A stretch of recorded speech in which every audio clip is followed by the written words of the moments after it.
wa vyama vya wafanyikazi, katibu mkuu Francis Atwoli amezungumza na baadhi ya wafanyikazi ambao wameanza mgomo wao leo hii, ambapo amekashifu baadhi ya maafisa wa serikali kwa kuweza kuwa watepetevu na kuwa ambao hawajaweka makini kuzungumza na wafanyikazi hao kuhusiana na malalamishi ambayo yameibuliwa. Hebu tumsikilize. Now, this is not a unique thing. Strikes are reflected in our national constitution. And when employer is not responding to the workers' needs in a programmed manner or procedural manner, workers are always left with no alternative other than going on strike. I personally, as Secretary General of Kotu, I tried to call the then minister, Honorable Mgomo, before when this thing started, with a view of trying to educate him or to advise him to meet the workers and explicitly explain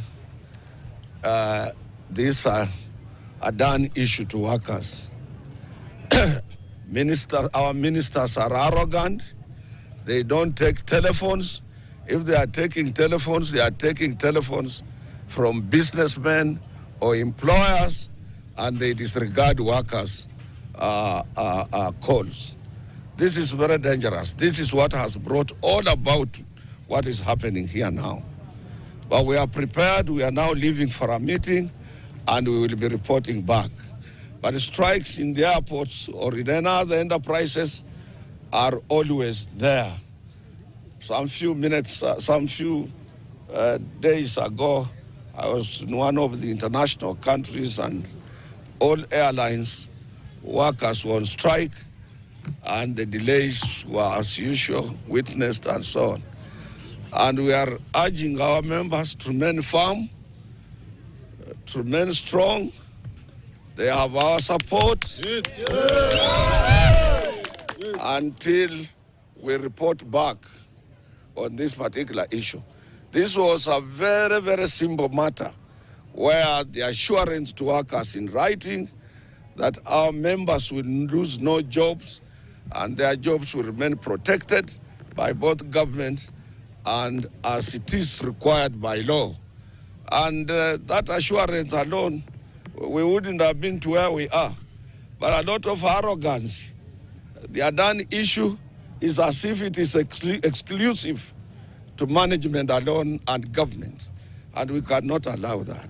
We are part and parcel of employment arrangements and workers' arrangements in every sphere of our life. And I have explained to government that the mistake was from the ministry and those people who are handling this particular issue. We wouldn't have been where we are today if they would have convened earlier meeting with all concerned parties. They always say stakeholders. A worker is a stakeholder number one, and nobody holds a stake for a worker because our stake is owned by a worker.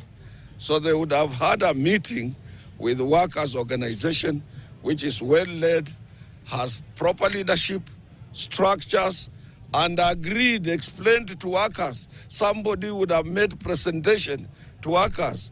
It is in our interest to have a modern airport. It is in our interest to have a second or a third runway here. We have been saying, we have been proposing to government that this airport is a cake airport. Wilson Airport should move here and we build a modern airport. More than 60 years of independence, we shouldn't be having this old cake airport in this Republic of Kenya.